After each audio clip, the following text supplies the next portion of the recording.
This is Regenerative Skills, the podcast helping you to learn the skills and solutions to create an abundant and connected future.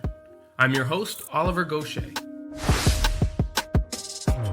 New Society Publishers is your gateway to a regenerative future. They're not just about books, they're about transforming lives and communities through the power of knowledge and action.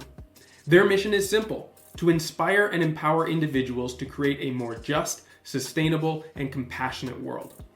They envision a future where every person has the tools and resources they need to thrive in harmony with nature, where communities are resilient and interconnected, and where equity and justice are fundamental principles guiding our collective journey.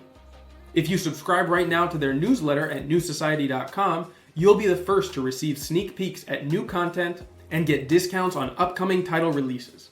You'll even get an exclusive discount code on your first purchase of books, ebooks, or audiobooks. So sign up today at newsociety.com. Hey there, everybody, and welcome back. So I've spent a lot of time through the interviews of this podcast speaking with people around the world who are advancing incredible and ambitious projects that aim to regenerate large land bases like farms or estates or even whole regions. Last week's conversation with Weruschca Kirkegaard from United Designers is a perfect example of these kind of projects and the potential of collaborative large-scale design. Now, that being said, it's such a tiny portion of the population globally that has access or ownership to any land at all, much less many multiple acres or hectares. And despite that, there are countless examples of inspiring regeneration happening at the small scale as well. In particular, the discussion on the Discord community for this show is buzzing with conversations about what members can do and what they've achieved on balconies and terraces, on strips of land between sidewalks and roads, in abandoned lots or small allotments and little yards. And beyond those who are gardening, there are tons of members who are engaged in community work, public service, volunteering, and apprenticeships, and other acts of regeneration that have nothing to do with plants or soil. Now, since the main purpose of this show, for me anyway, is to highlight the abilities that any of us can cultivate, regardless of experience or location or access to resources, I really wanted to highlight some of the most active and engaged members of our Discord who exemplify the potential of small initiatives that act as the seeds for transformation, which then blossom into the catalyst for meaningful change in their neighborhoods and their local networks. Today, we're going to hear from three people from very different corners of Europe. There's Kathryn in the UK, Bobby in Bulgaria, and Theresa in Estonia.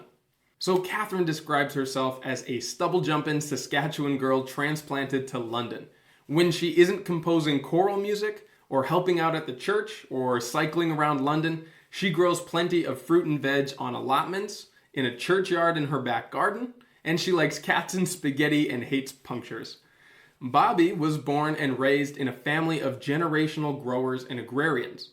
His own family of 5 lives in the Western Highlands of Bulgaria on a quarter-acre plot, extended virtually to all of the neighbors' gardens that they've helped to create. A zero-input integrated garden is at the heart of their permaculture, degrowth, and holistic approach to life.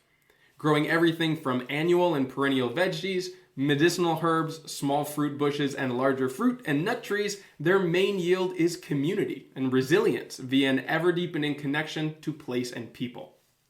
And Theresa is an experienced plant enthusiast who has been involved in gardening since childhood. She's lived and traveled to various places around the world, creating nature-inspired gardens wherever she's lived. Theresa focuses on using local natural materials and practicing holistic cultivation methods with an emphasis on growing edible plants, and at the moment, she's growing in Zone 5 in Estonia. Now, all of their different stories and their efforts are a constant source of inspiration in the Discord community, and I know many of you will find ideas and relatable circumstances for them that perhaps larger regeneration projects are unlikely to offer. And with that said now, I'll jump into the panel with Kathryn, Bobby, and Theresa. So welcome, Theresa, Bobby, and Kathryn. It's wonderful to have you guys on a call again. It's been a little while since we connected on a community call through the Discord channel, which is where we mostly interact. But I'm thrilled to have each of you here today because we're offering a variety of perspectives on something that I haven't explored on the show in, quite frankly, far too long. Partly because I'm getting more larger scale projects, and now that I have a farm and that I work with a lot of farmers in Europe, I don't want to leave out people who are working on smaller scale projects because A, that's where I come from and actually have more reference and more experience in, but also because as each one of you has shown and communicated on the Discord so much in the past, there is almost endless potential that is not dependent on having a large land base to work from. So before we dig into all of these topics, let's go around and give very quick introductions. Just tell us your name so that we can match the voice for the listeners with who's speaking, and tell us where you're based, and then we'll start going into each other's projects from there, okay? So Theresa, why don't you start? Hello, everybody. I'm happy to be here. Thanks for inviting me. My name is Theresa and I'm from Estonia, and I grow vegetables in Zone 5. We are in latitude 58, which is basically in the same latitude as like South Alaska, so it's quite dark. And we have a small growing project going here where we try to empower people to grow their own vegetables in times when usually people don't grow them, like in autumn and in the winter time. Marvelous. And Bobby, tell us about yourself and where you're from. Hi, folks. I'm happy to be here as well. Always lovely to chat with you, Oliver. I'm from Bulgaria, and we live in a village in the western parts of Bulgaria where the elevation is a bit higher. It's like a high elevation valley, about 650 meters above sea level. So it's zone 6A. And we run a small backyard garden and some community projects in the village. Thank you. And Kathryn, tell us about your projects and where you're from. I'm Kathryn. I am a transplanted Saskatchewan girl. I'm Canadian originally, but I live in London, UK. I have no idea what zone it is, probably like 9 or something. It's pretty temperate. I have 2 different allotments on different sites. I grow in my back garden, and I also grow vegetables in the churchyard at my church for our soup kitchen, which I refer to as the soup garden. And I mean, I started out with a back garden, and then I got an allotment, and then there was a pandemic, and it all kind of snowballed very quickly. So I refer to myself sometimes as being on the foodie to subsistence farming pipeline. It's sort of all about the food for me. Marvelous. Well, that's a really good base for us to start from. And part of the reason why I wanted each of you 3 on this panel is because we're representing here like 4 different, very extreme corners of Europe at the moment. So Kathryn in the UK, Theresa in Estonia, Bobby down south on the eastern side in Bulgaria, and then I'm on the Iberian Peninsula. And so with these scattered perspectives, all on all the different things that you're able to do on small land bases, let's go into first why you started your projects and what was the road that led you there. So starting now with Kathryn.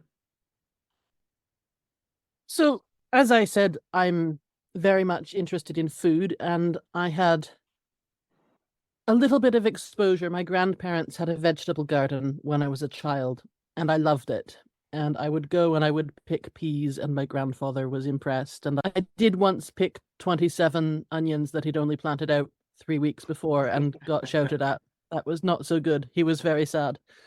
I moved around a lot, as many younger Londoners do, and didn't have a garden, and eventually got going in containers and applied for allotment.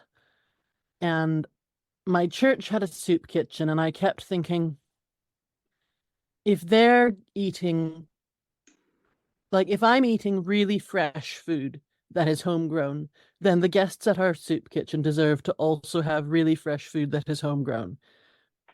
You know, and we've got this space which is not really being used to its full potential, and surely we could have a few little beds for some beans or some carrots or something. So that's sort of how I got started with the soup garden, and that happened just before I got the allotment. And I got the allotment in December 2019, and then there was a pandemic, and so I started spending a lot more time at the allotment. And what happened is I discovered that having eaten allotment rhubarb. The rhubarb I bought from the shop didn't taste good. And having eaten homegrown tomatoes, the ones from the store didn't taste good anymore. And I've now lost potatoes. I buy potatoes when we've run right out, and I think, oh, well, this isn't so good, which isn't really fair because by the time I've run out of potatoes, the only ones in the shops have also been stored for several months, Yeah, right? sure. They're not at their best.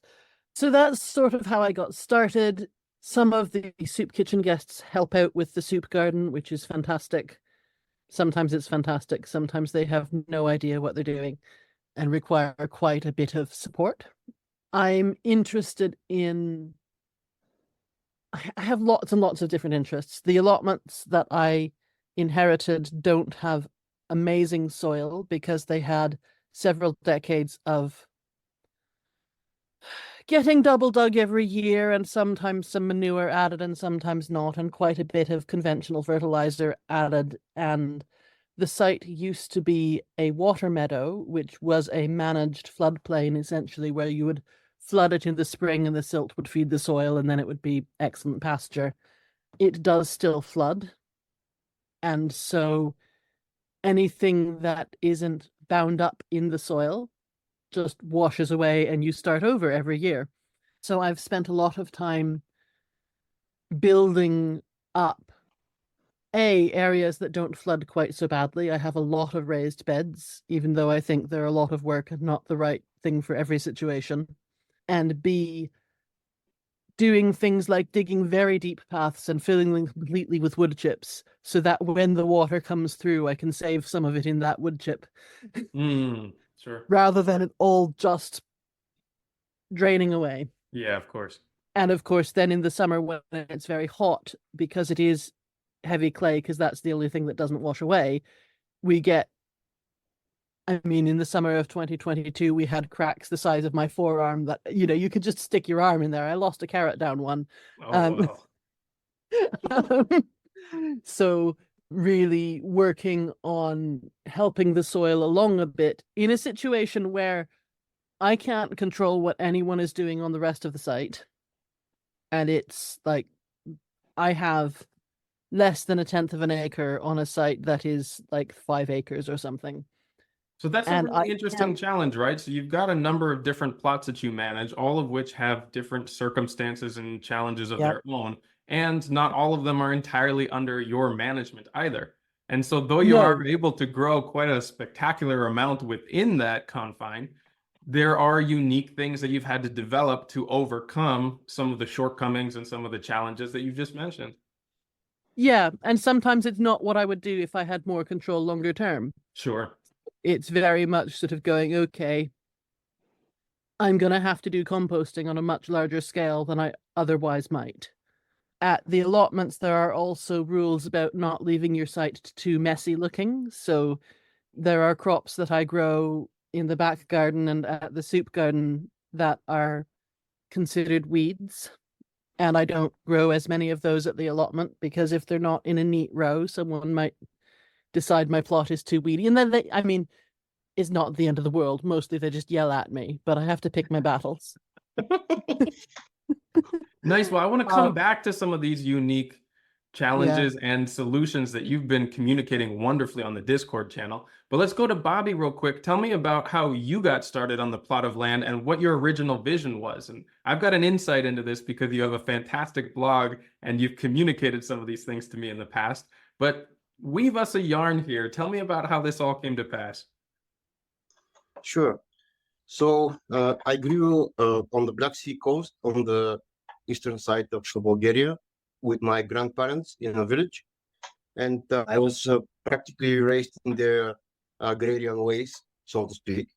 And at about 15 years, I had a kind of break from that tradition and returned to that thinking and to those ideas 15 years later when I was 30, newly married and with our first kid on the way, which I think here in Bulgaria is a very common pattern. New parents thinking more about the health of the babies and the new life they're bringing into the world, and also their families and extended families.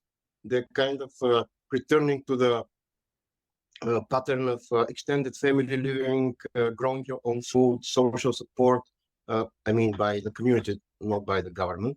And we took down that path naturally. So for a few years, we were looking for any piece of land in urban setting, not urban in a sense of a city, but where we can build a house.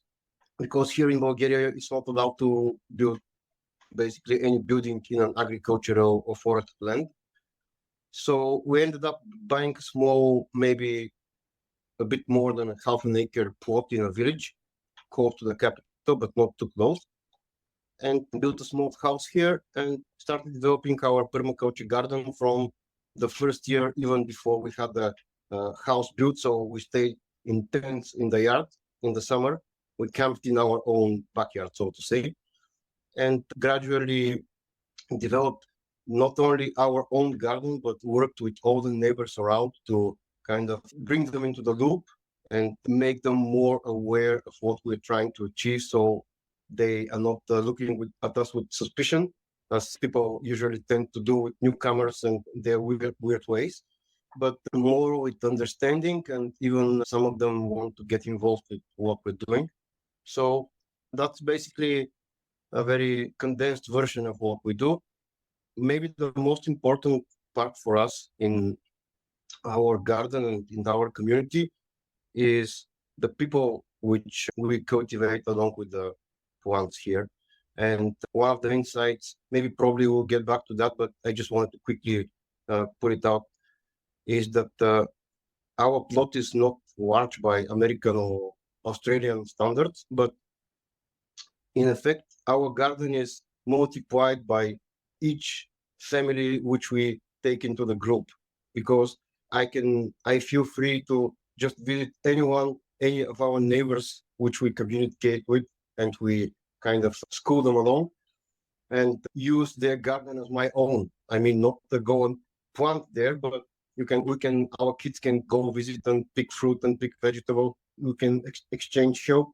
So kind of we're extending our plot virtually by making this like a web of many gardens, which people connect with each other on very friendly terms. So you feel at home everywhere. That is so beautiful. And I think that is an underutilized perspective when people have, let's say, small backyards or limited growing spaces. It's just all the things that you can do when multiplied by community. Not only, how much you can share from what you grow yourself, but how that can ripple out into the other homes around you, even some of the public spaces. Kathryn, you're using your churchyard, there's so many great examples of this. And this is something I really want to explore more. But first, Theresa, tell me about your background and how you got started with your project. So I grew up in post-Soviet Estonia, which was rather poor, and I think at that time many people grow their own food because of necessity, and it was all mostly organic. At least my mother grew organic food for us, even though she explicitly didn't call it organic. But and then I think it started from there. Basically, for me it was so natural to have these vegetables that taste good, and later I started traveling when I was an adult, and then I started living in a city, and then I felt like something is missing from my life. And I felt that this was the connection with plants. So I started a garden on my balcony when I lived in Germany, and I started growing my own vegetables there. And then I got really inspired that I started a blog in Estonian about holistic ways of gardening and growing your own food, which at the time nobody really talked about, and it became really popular. I know lots of people have got inspired by this blog, and then later I moved to the UK. I did my permaculture course there, and I was part of many different projects.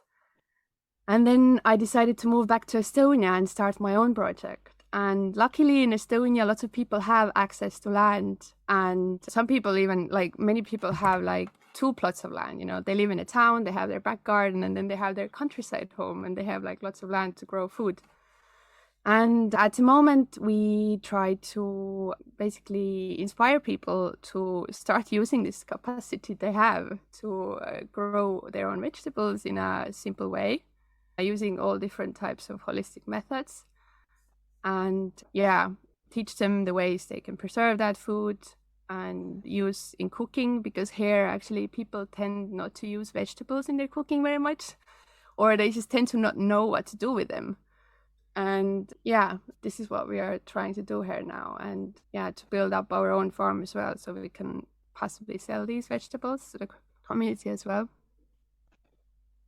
That's beautiful. And so one common theme that I'm seeing between all three of you is that food is central, but it's not the bigger vision. Like food is the tool to bring people together, to recreate a relationship and a reverence for stewarding the land and understanding of our nutrition and the things that bring us together, whether that's cultural or otherwise.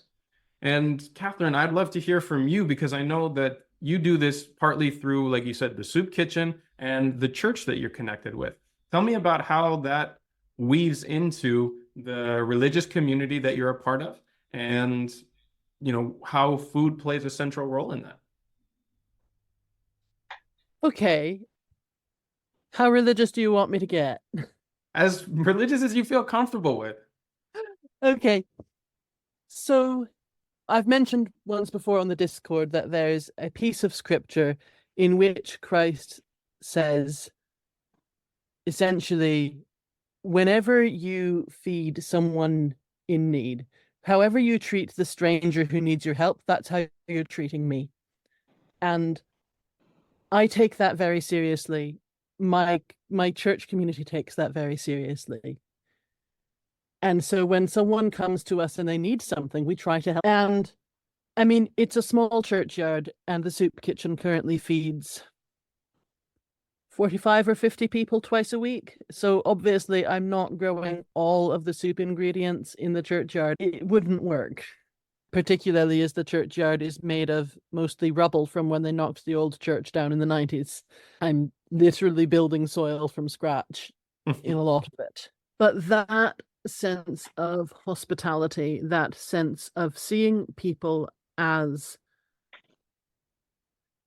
worthy and seeing people as reflections of the divine image, even if at the moment they're having a rough time because capitalism. I won't go off on that rant, but it's, people are treated very badly by the current economic situation and the way that people's value is tied up in what they're able to earn, right? It's a strange identity that we absolutely give like, to our but cultural what is narratives. this system where if you don't have money you can't get food, like when there's food right there, and then we throw away so much food, right? It's boggling. So part of my motivation is very much that. Part of it is that the people who built the church on that site, they didn't build the church there necessarily to feed people physically, like feed them food, but they built the church on that site because they believed that there would be a worshipping community on that site, and worshipping communities need things like a roof to keep the rain off. And so caring for people's needs in that place is part of our worship. And so part of what I'm doing is, if you like, in faithfulness with the people who built a church on that site. It's using the resources that they put aside, even if some of it is literally piles of bricks. I've been digging a pond and I'm getting all kinds of bricks. It's great. Because I want there to be frogs, because the frogs will eat the snails, and then I don't have to go around with the scissors, which is a gross job, So part of it is a sense of continuity in that place, even though I'm relatively new to that church community. It's a little bit further from my home for various reasons. I felt like it was the place for me to be. And some of it is around, we don't only feed people at that soup kitchen who are Christian. You don't have to be Christian to turn up. You don't have to fill out any forms to turn up. It is completely, if you turn up and you say that you are hungry, we will feed you. And that's also very important because there are a lot of people who, maybe their immigration status is unclear, for example, and they're afraid to go somewhere that they have to fill out lots of forms because they're not sure what's going to happen. So making it a safe space is also very important.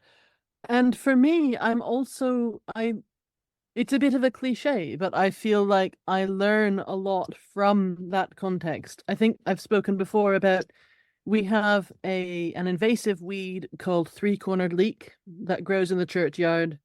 It's classed as an invasive weed because it comes from somewhere in the Mediterranean and isn't native to Britain. I mean, neither are nettles probably, but never mind. And you're not allowed to transplant it. You're not allowed to cause it to grow anywhere. But it isn't notifiable. You don't have to eradicate it.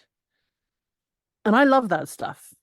And the reason is that in about December to January and into February, when there isn't that much else growing in that churchyard, and when people are tired and they're cold, and January particularly, we don't always get as many donations as we would like. And we've got all of this fresh green stuff that tastes garlicky, and you don't even have to peel it. I mean, garlic bulbs are actually really fiddly if you're peeling them before slicing them. So the volunteers love it because you can literally just cut it up with scissors. And there's something there around being willing to work with what you have where you are, not some idealized notion of what should be here. And for me, that feels very symbolic in that we feed the people who are there and need feeding. And the ones who help in the garden, maybe they don't have as much experience and knowledge as I have. And maybe sometimes they dig up something that I didn't want them to dig up. It isn't perfect, but where we are is still valuable and still has worth and still has use. And I don't care what someone's immigration status is if they want to help in the garden. Like, it doesn't matter. They can still learn this is what this kind of seed needs. They can still learn those plants have had enough water and those ones don't have enough. They can still be part of this community. So I guess I get a lot of time because I spend time in the garden reflecting on all the relationships between the different plants and the community, and that also then spills over into how I understand the people that I'm serving.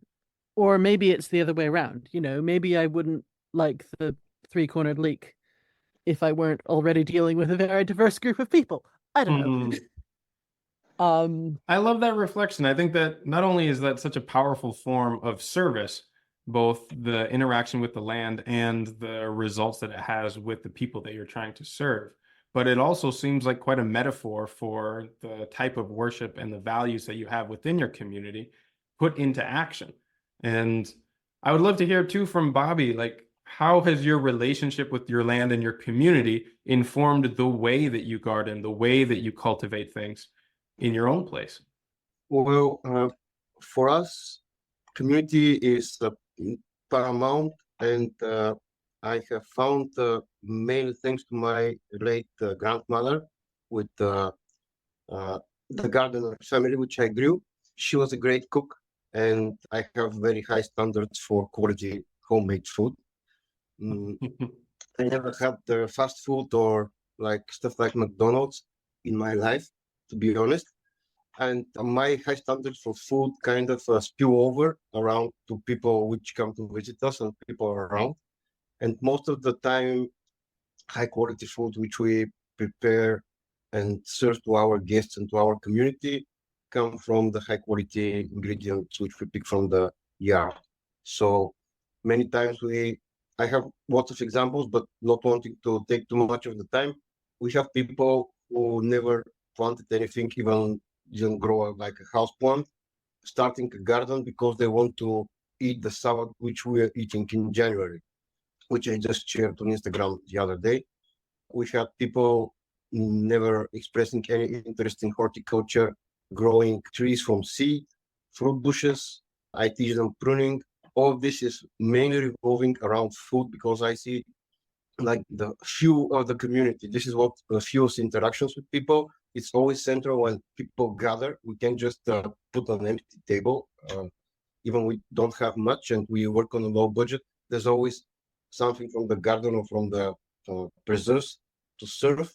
And people are very appreciative of that because in the last 30 to 40 years, those traditions have been somewhat forgotten. So I'm happy that people are appreciative, and most important for us is because we communicate with lots of young families, the ways of the eating habits of the kids change very rapidly when they're in a productive garden.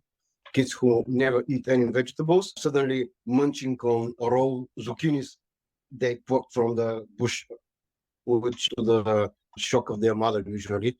And those patterns are really interesting to observe. And at first I thought that change will be very gradual because people here are a bit conservative, but in just maybe 5 or 6 years, there has been massive change in behavior of people, the way they look at what we do, the way there is their perception, their will to grow food, to be part of this whole system, so to speak. And I'm very glad that this whole thing started from very humble things such as a salad or a home-cooked meal, which can really inspire people, not only by bringing some childhood memories from their late grandparents or great-grandparents, but also seeing how the whole family is transformed the way they eat. We have neighbors who stop ordering takeout food delivered to their door just because they interact with us more and see that it's not hard or impossible to have your own homegrown food, or maybe not homegrown, but prepared at home. And in a lot of aspects, our cultivation is geared towards that. We avid seed savers. I'm supplying the whole neighborhood here with seed from our garden. We're propagating every fruit bush which we're growing, 20 varieties of honeyberries, 15 of June berries, currants of all colors, gooseberries. Everything we grow, I propagate not in like nursery numbers by the thousand, but certainly by the hundreds, which we give away for free to all the people, which I see like a foot in the door, figuratively, because when you have little kids who eat only ice cream and chocolate bars and they cannot start munching on the currants, which usually are perceived as tart or astringent, but they just eat them by the handful. You see the parents instantly changing their outlook on how the kids could be fed, what could be their eating habits. So it's very easy to say, this bush, you may not know it, but I have a plant here for you, and just give them like a potted currant bush, 3-year-old, which will be fruiting next year.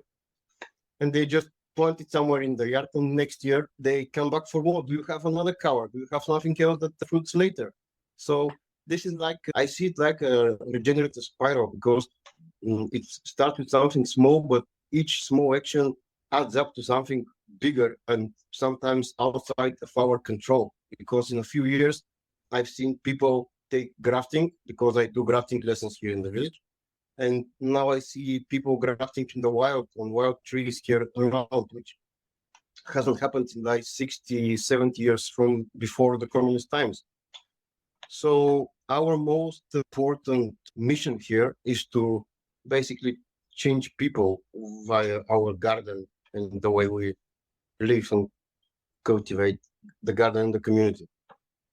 Well, it sounds like you're having an amazing effect over there. And I believe from what you've been saying, it really comes back to a conversation we've been having in the background, is small, approachable examples of things that people connect with and can see tangible results of are really the little seeds that sprout into larger actions, lifestyle changes, and reconnection of community.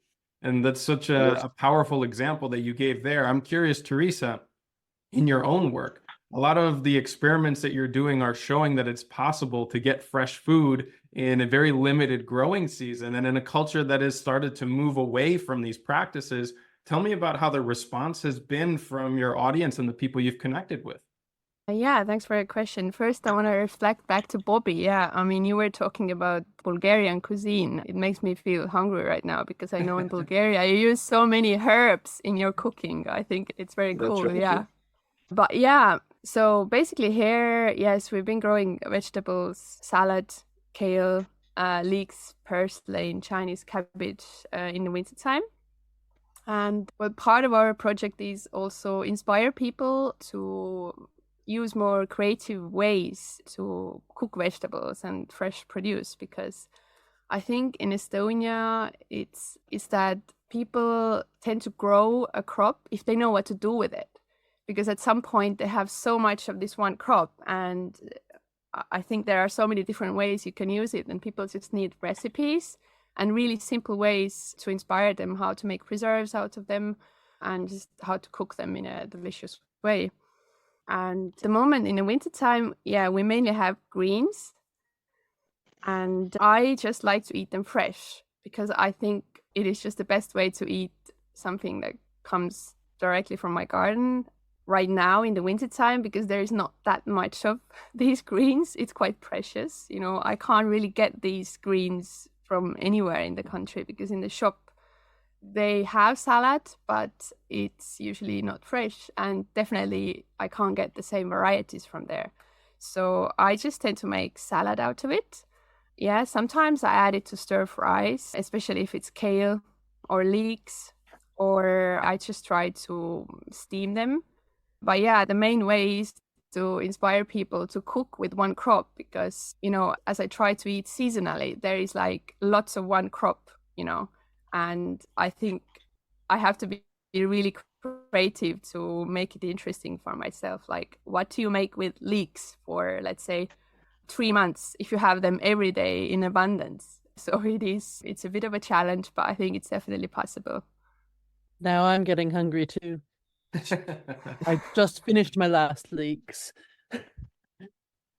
Well, so Kathryn, you've also done a fantastic job, and you've also shared a lot of this on the community of the wide variety of things that you are trialing beyond what is conventional or common in the diet in your area. You have unusual varieties of many common plants, as well as ones, like you said, the invasive leeks that people don't even consider eating, but that have, I'm sure, tons of nutritional value and probably need a whole lot less management or fertilization for them to thrive. And being able to capitalize on these things that grow extremely well in challenging circumstances, between that and all of the different little experiments that you're running, where have you found connection with people who otherwise don't know these ingredients or aren't used to using them? So the three-cornered leek, also known as three-cornered garlic in the churchyard, is the sort of really obvious example there because it's growing anyway. I could pull it up or I could just keep cutting it. I also do a fair amount of urban foraging, and that, I mean, yesterday we had a sort of greens puree that had nettles. It had sand leeks, which are, or not sand leeks, sorry, crow garlic, which is different again, and Alexander's. And here, like, the end of the Alexander's season when they're just coming into flower overlaps with the start of the nettle season. So it's because we're so far south and we have that heat island effect. I think some of it is simply the vast variety of squashes that I have and that I give away because we still have like 19 squashes. And some of those are small, but about 6 of them are like big, chunky, you know. And talking to people about some of my plans, I'm finding other allotmenters are very interested in some of my tomato landrace plans. Now, I'm only a baby landrace gardener. I'm just getting started. But what I've been doing is I've been saving seed from the blight-resistant F1 strains that I grow, because on a site with like 180 other plots, we get blight every year, right? And because it's damp, it's partly climate and it's partly just, it's a big site. So that's been interesting. And then things like the black salsify that we grow. It's not that often used in the UK, but people see me going to the allotment in December or January and still coming home with an armload of veg and going, oh, what is that? Things like lovage that are not very much work, but give you a lovely crop at a time of year when, you know, the celery isn't ready yet. The Alexanders have finished, but lovage is in season. Perennial herbs are great. Yeah. So I grow a lot that way. But talking to other growers, they're most interested in the tomato landrace and maybe my potato landrace if I get going with that. Although I've realized I didn't leave a spot in my planting plan this year and my seed potatoes are already here. So I'm going to have another year of gathering seeds for true potato seed growing before I get going. And then some of it is simply, I mean, in the soup garden, it's a matter of what will grow. I have limited time there. I'm there on Sunday mornings for a couple of hours and on Thursday afternoons for a couple of hours. And I probably have one person helping me for a couple of hours on one or the other of those. So things like sorrel, which will grow as a perennial and pops up again at this time of year where the more bulky vegetables are quite scarce, that's really valuable in that context. To be honest, when I give the soup kitchen volunteers a big tray full of greens, I think they just probably treat them all like they would treat spinach, and that's fine. There are things. Do you have sunchokes growing? Sorry? Do you have sunchokes, Jerusalem artichokes growing? I was about to get onto that very thing, actually. I would like to grow more Jerusalem artichokes in the soup garden. I do grow them at the allotment because they're fantastic. They take no work. They produce a lot of food. Yeah.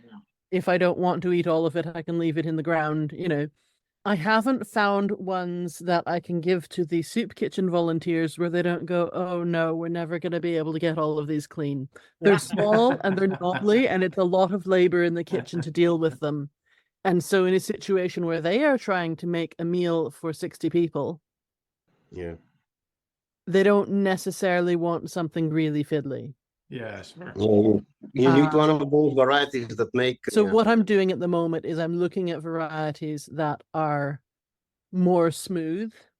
And whenever I find a particularly smooth one at my allotment, I'll take that one out and stick it somewhere and think, okay, this one might do well. Another challenge that we have in the churchyard is that part of it is open to the street. I mean, there's a low wall. And if I grow anything that's too tall, people like to do some things in the churchyard that we would maybe rather they don't do. They like to use some substances in the churchyard that we would maybe rather they don't do. Sometimes they leave some waste in the churchyard that we would really rather they did not do. There are some Sundays where I need to go in and get some gloves and some newspaper and deal with human excrement before I can start picking any vegetables, and that's people will eat, yeah. So I try to avoid anything that's too tall at the edges because it just makes it feel more secluded. Yeah. Then people feel safe to do things we'd rather they didn't do. Well, so that brings me to the interesting and the unavoidable challenges of smaller scale or different contexts of growing that we're talking about. Like up until now, there's the advantages, there's the connection with community that we've mentioned, but there is just no getting around some of the limitations of small spaces, having your plots be in different areas, maybe the shortness of your growing season. Let's just take some time and give credence to the challenges that we're not going to get around that we have to adapt to. Maybe Bobby, tell me about something that you would like to do but are held back based on your context. Sure. My main problem is not so much in our own garden because we're slowly working around challenges here. Of course, the space limitation is always present, but there is ways to work around that. But my main problem is when working with people is that most of the people we work with are on 9-to-5 jobs. So their time span and attention span and their ability to care of their own gardens and what we give them is limited. So we can't expect everyone to be on a degrowth path, such as our family. So the way we work around this challenge is We start people not with tomatoes and cucumbers and the common vegetables and peppers, which are fiddly and they need almost daily care.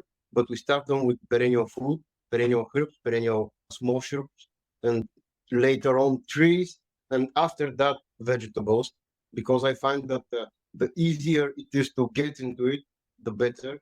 And just right now we talked about this invasive leek. Invasive food is my favorite. You plant it once, you eat it for life. This is the best. Sorrel, nettles, sunchokes. We don't have this invasive leek here, but we have chives, wild, which grows everywhere, which is amazing.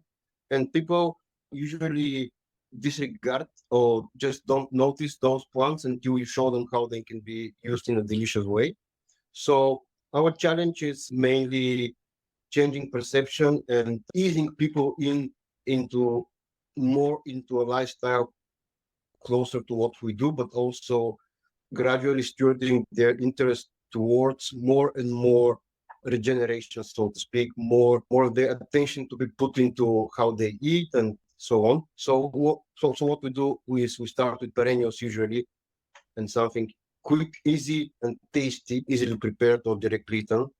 And besides the experimentation in space, which many yards have here, because they're like an eighth of an acre or even smaller, we still manage to you can plant in very small space very densely in our climate and still have decent yields with lots of variety. And this is what we're trying to achieve here with the people which we work.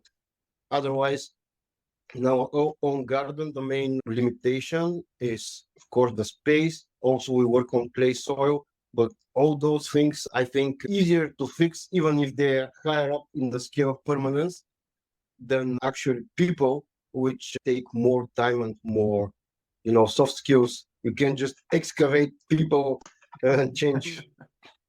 Yeah. So that's our main challenge. And not to brag, but I think that we're doing okay, considering we're just a few years into this lifestyle and this project. Oh man, I would go beyond that. From everything that I've seen you publish, you guys are doing a phenomenal job. And Theresa, tell me about some of the challenges that you're working with that you've had to learn to adapt to. Well, this winter I realized that nothing can be really grown without covers in the wintertime, basically, because we tried to grow leeks and it was working quite well in temperatures like -10, -15 Celsius. But when it got down to -25, they just didn't like it. So yes, I think next year they should be under hoops as well. It would have actually, I think, been fine if there was more snow, but just at the time when it was like -25 Celsius, there was no snow. So they were like exposed and they just got frozen. Yeah. And we need to basically work on that. And then, it needs more planning and more preparation, like where to do it, which covers are the best. And we definitely need to put more thought into that, how to do it in an easier way. And what is better for us in this farm. And Kathryn, so maybe before telling me about some of the challenges of the allotment system and working on semi-public spaces, can you describe for the listeners what the allotment system in the UK is and kind of how it works? Okay, so an allotment system, I mean, in the US, you would think of it as a community garden, but what it is, it's a system where local councils have land that they rent out at a very affordable rent to local people for the express purpose of growing food. You're not allowed to sell the food. You're allowed to grow some ornamental plants, but you're not allowed to say just lay the whole thing to lawn and put some lawn chairs on it and sit there. You can have a seating area, but it's basically a gardening space for the use of your own household. And different sites will have different infrastructure. Both of the allotment sites where I garden, for example, they have mains water tanks, and it's a dip tank, so you can dip your watering can in it, but you're not allowed to hook up a hose, for example. Both the sites that I'm at have wood chips that are delivered regularly, so you can use those to build your compost or to lay paths on your plot. One of them sometimes has manure delivered, and The other one has manure deliveries, but we have to pay extra for those. They tend to be, I think a full plot is meant to be 16 rods and a half plot is 18 rods. What that works out as is, I think a full plot is about 1/20th of an acre. So I have 1.5 plots at one site and a half plot at another, and that adds up to basically 1/10 of an acre. And there are all of the problems of something that is run and operated by a committee, and all of the joys of something that is run and operated by a committee. And that's not a problem that is unique to allotments. And don't get me wrong, I think our committee do fantastic work. They deal with a lot of stuff that I don't want to have to deal with because I just want to grow my vegetables, you know. But sometimes the people on the committee are the people who get some emotional reward from holding that power, and that can cause conflict. I haven't really been on the brunt of that because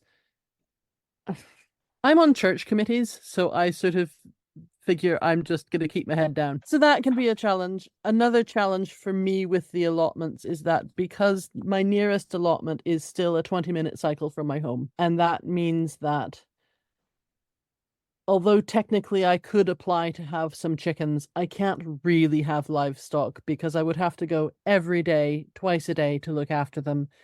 And I don't like, you know, if I don't go as often as I should to water my tomato plants, fine. But if I miss one evening of putting the chickens away, that's going to be really bad news. It's just not fair and just not right for me to do that. And so I very often think, man, I wish I had some ducks that could eat some of these slugs. I wish I had, you know, some pieces of this ecosystem that I can see are missing. But it isn't practical. My further allotment is about 10 or 11 miles away. I sometimes cycle up there, but I mostly take public transport, and it's a good hour and 15 minutes to get there. So I operate almost a more extensive system there where I have a set number of planting days per year, and I grow mostly things that are staples and can be harvested all at once and then stored. I do have a friend who lives nearer who's supposed to help with that, and sometimes they do. I would imagine all of this takes quite a lot of forethought and coordination. Like you said, regular maintenance and attendance is not possible. And so you really have to be intentional and coordinated with your time. I do. And the way that I do that is that I mentioned already for the soup garden, I'm there Sunday mornings after church, sometimes Sunday afternoons if I have an evening thing in the same area. I'm there on Thursday afternoons. That's a set time that I'm there. And anything that doesn't get done in those times, it doesn't happen. Yeah. With my near allotment, I try to get there one weekday and one weekend day. So Saturday is my usual day at the weekend, and then I'm usually there on Tuesdays, actually. And then that means that because I don't have a day job, I mean, I kind of do, but I don't have 9 to 5 hours to contend with. Sure. I try to get up to the far allotment at least once a month, but I plan it such that if I don't get there, as long as it stays watered, it's okay. So I have basically 2 planting days. I'll have one when I go and put in the spuds and the early root vegetables. And then I'll have another in probably mid to late May where I sow squashes and beans and thin the root vegetables and maybe put in some more.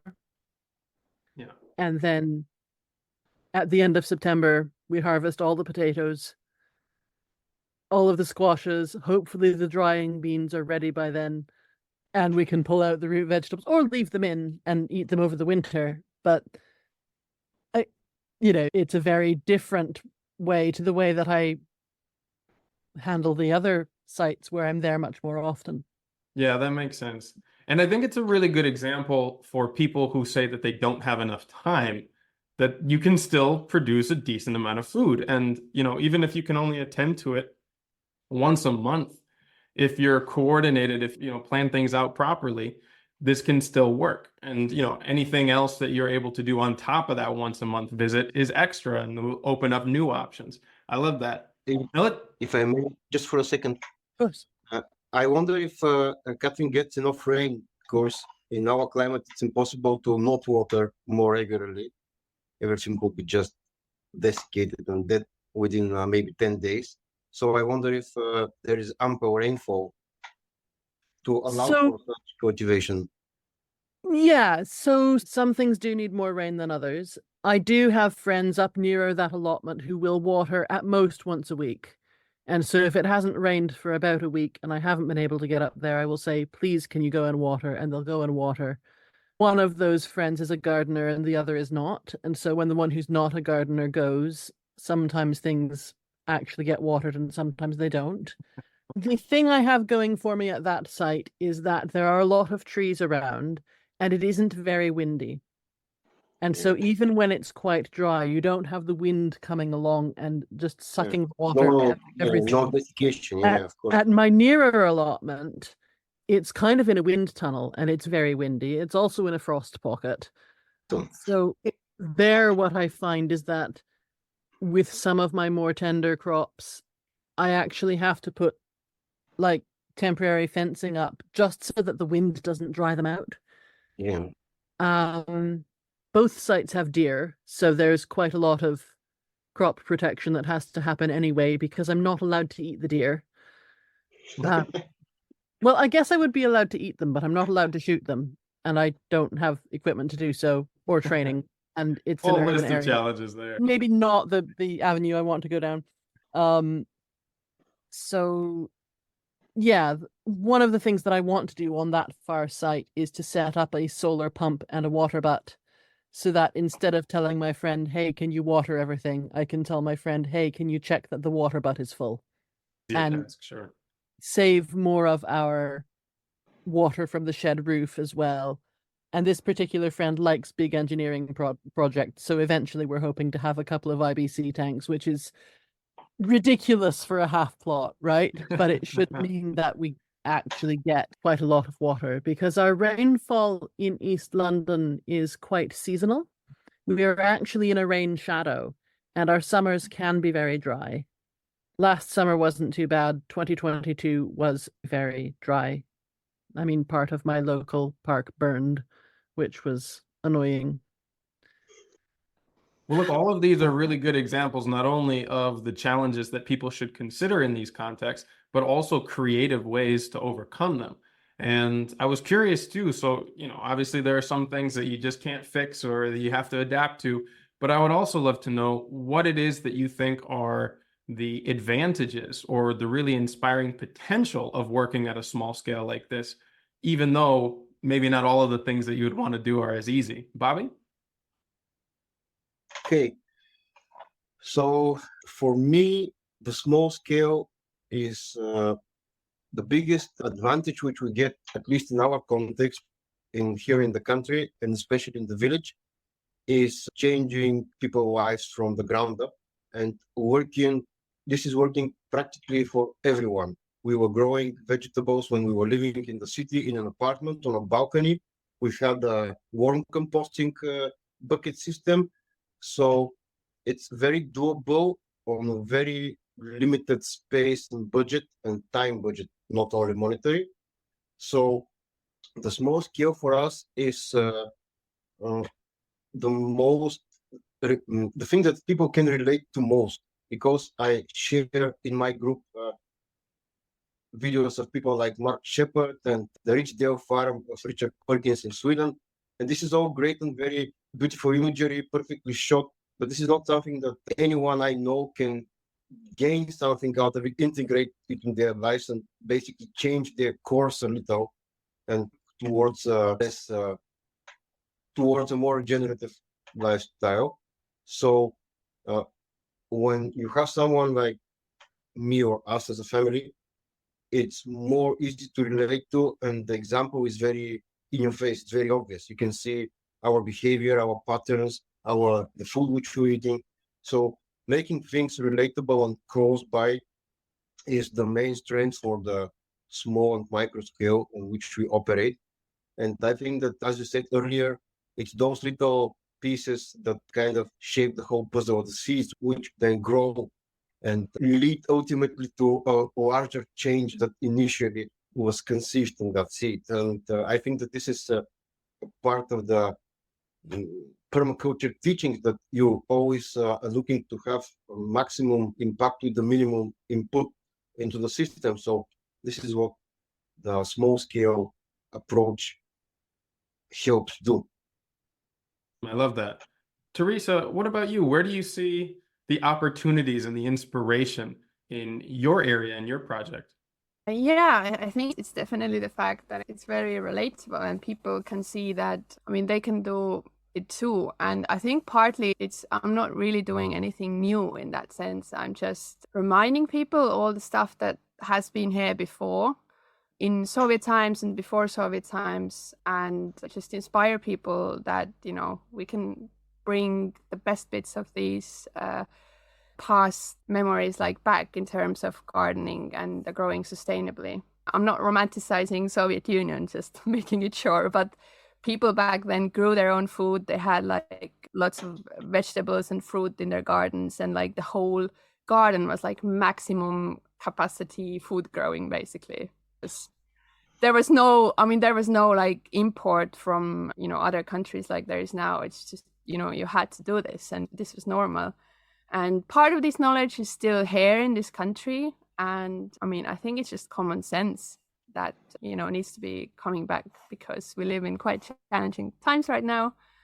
And I think this is the opportunity just to show people that it can be done in small scale. People need to be reminded. People need to be reminded. They kind of forgotten. I think that nostalgia, without romanticizing the Soviet time, of course, from which we also suffered, but the nostalgia, not of the political regime, but of the social structure and the growing of the food, this is something that can be sold, so to speak, to people. They can be inspired by that.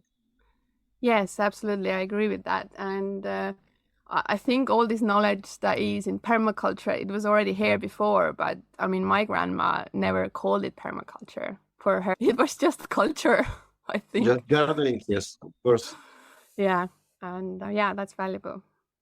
I actually want to take some time to go a little deeper into that, because both Kathryn and I are transplants from North America to this part of the world, and we don't have as much of a historical connection with the culture of the areas where we're currently residing. Theresa and Bobby, just like you said, we're not trying to romanticize the hardships of previous generations, but there are a lot of incredible things from those times that are worth integrating into our modern lives. Have you found any things that are just not relevant with the way that we live currently, or is it all adaptable to how we live at the moment? Theresa? So, I have this experience of living in the UK, and basically everybody's got their back gardens there. And when I was there, I was like, wow, you got so much land, in terms of these back gardens. And you've got such an amazing climate. Compared to here, you can just grow so much food. And it would be, it would be so great if people could just use all this land that they have and grow food there, basically, instead of ornamental plants.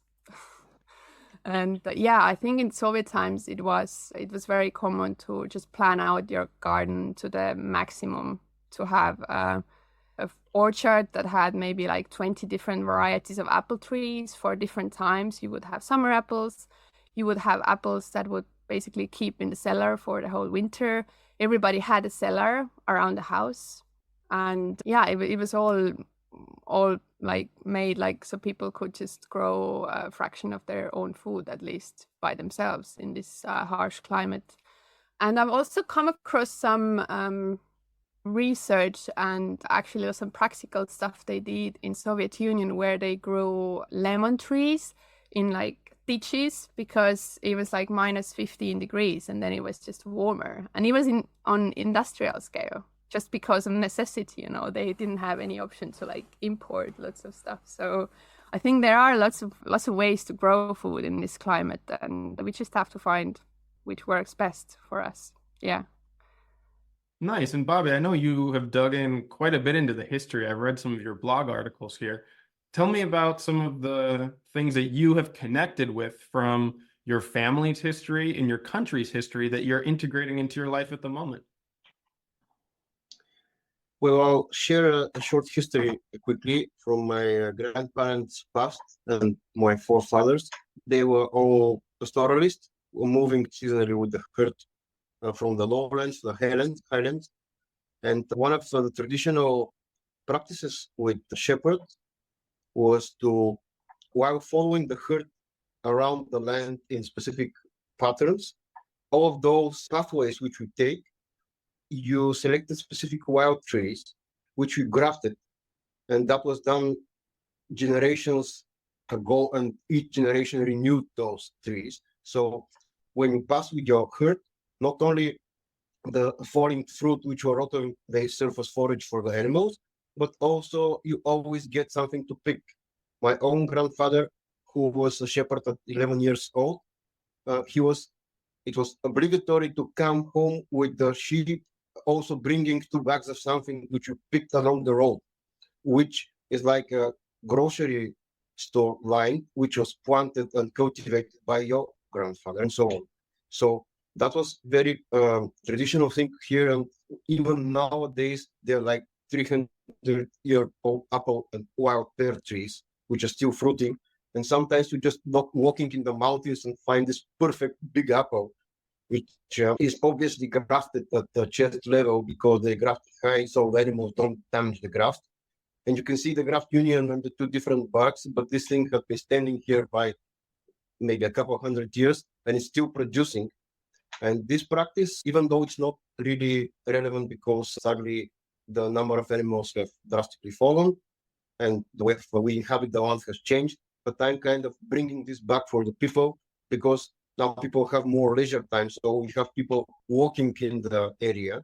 And I have started gradually grafting wild fruit trees around walking trails around here in the village. So in different seasons, you have like wild cherries grafted with sweet cherries, wild apples with a couple of variety of apples, hawthorn with queens and medlar, wild pears with regular pears, and so on. So the idea is to mimic this this pattern, this tradition's behavior, but make the people which take those routes benefit, not so much the herds because the herds are not present, but that can also work in the other direction, in the build it and they will come way, because now people can deliberately take that route to visit the specific tree at the specific time.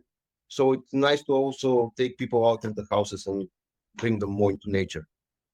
Oh, I love that example. And I think it's so important for all of us to remember how much we benefit from the cultural practices and the care that previous generations have put into the areas where we live. And if we don't continue those practices, if we don't maybe adapt or adopt new ones, they're not going to be there for the next generations either. And part of a way of saying thank you for what we're able to harvest, what we're able to benefit from now, is to continue and invest in doing these things for the next generations after. Well, look, we've explored a lot at this point in many different perspectives and different places and practices that each of you represent and exemplify. I would be curious to know what advice you would give to others who maybe are discouraged that they don't have that much land to work with, or that there are other challenges either in the proximity of where they can plant or the short growing season that they're working with, or maybe a lack of water, which is really my case right now. We're in a severe drought. What would you tell them about the potential that maybe they're not seeing and how to get started? Kathryn?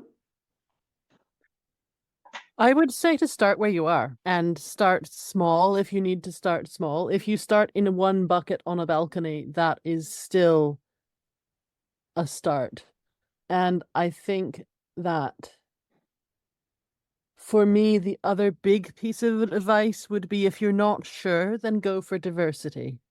When I sow beans at the allotment, I don't sow one kind of bean, because then if that one kind of bean doesn't like the weather that year, I'm in trouble.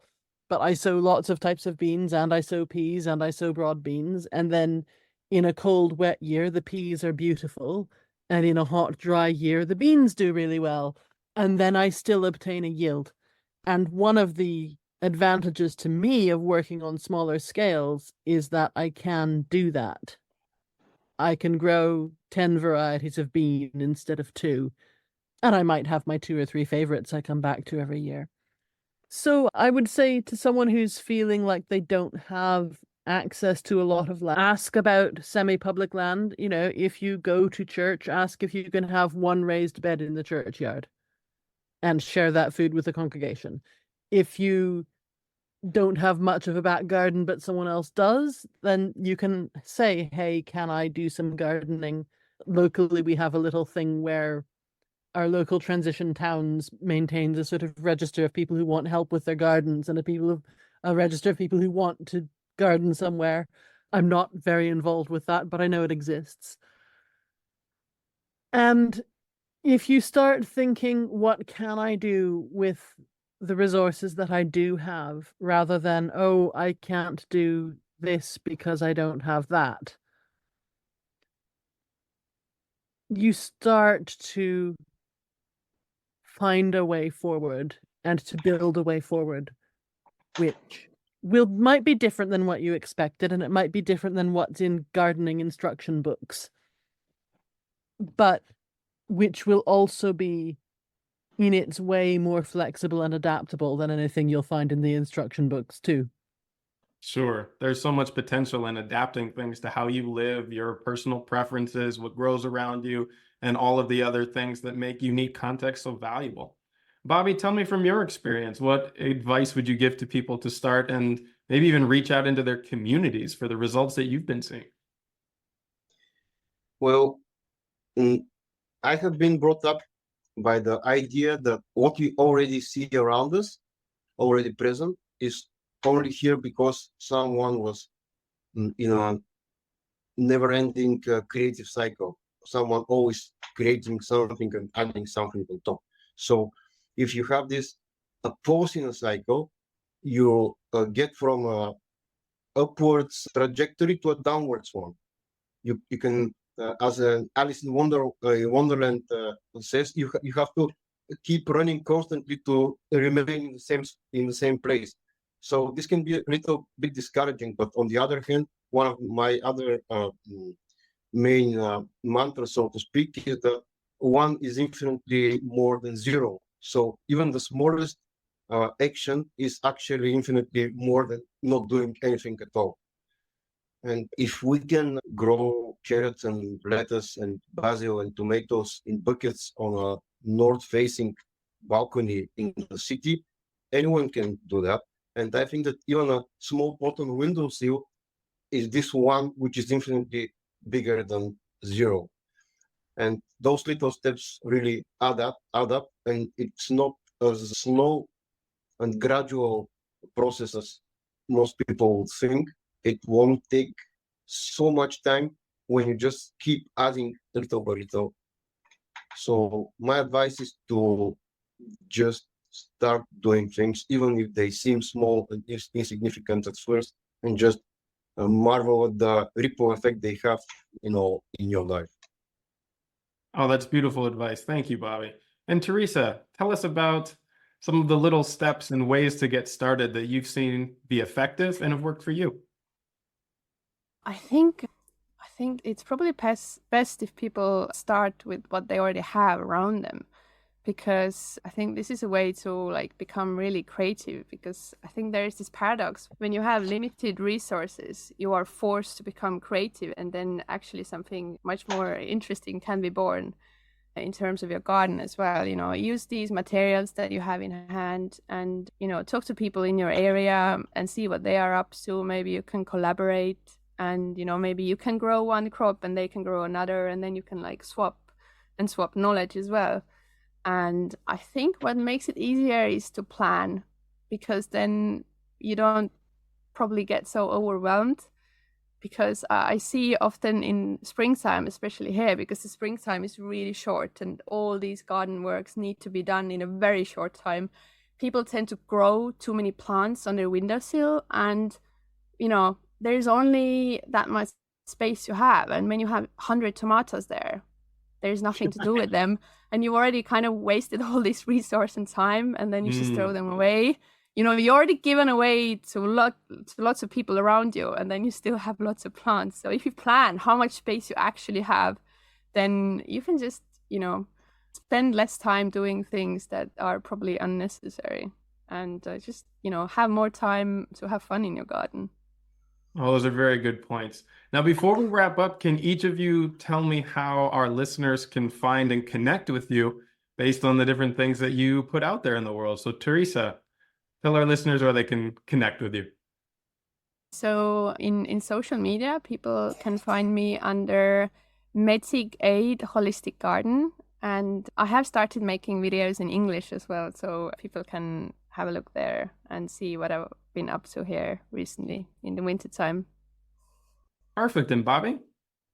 I found that small-scale permaculture at YouTube, Instagram, and Substack recently. Nice. I love that blog you write as well. And Kathryn, where can folks connect with you? The best place if you want to connect with me about gardening is actually on the Regenerative Skills Discord server. I don't have much of a gardening specific presence elsewhere, and actually I'm not on a lot of social media anymore. I used to be on more things, but I don't have as much time now because I've always got my fingers in the dirt. So that's a very good excuse. And I want to thank all three of you for all of the wonderful insights and stories and advice that you're constantly sharing on the Discord server for this podcast. I have learned so much from all three of you, and I know that the community has been significantly enriched by having you there and having your contributions. So I want to thank all three of you for those contributions and for taking the time today. It was such a pleasure to speak with you. And now we'll go back to chatting on the server. Thank you so much.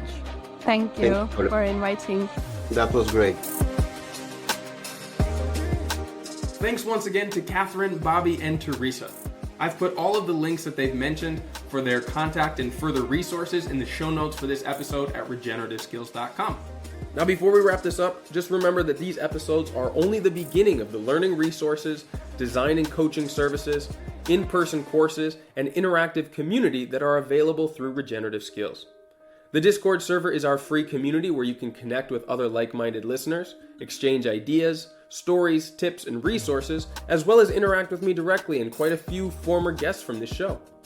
Our Instagram account at regen_skills is the best place to see the projects that me and the team are working on, both for clients and collaborators, as well as on our own properties. I'll also be announcing the certification courses, workshops, and gatherings that we've got coming up later this year. If you're interested in getting dedicated support for your own project, you can now schedule a free planning session with one of our team members through the request form on our website. You can also find all the links, show notes, and past resources there at regenerativeskills.com. We truly believe that no matter your experience, your knowledge, abilities, resources, or background, you can be a powerful force for regeneration on this planet, and we're here to help you find your path. So as always, remember to keep taking those little steps every day towards a regenerative future, and I'll be right by your side along the way.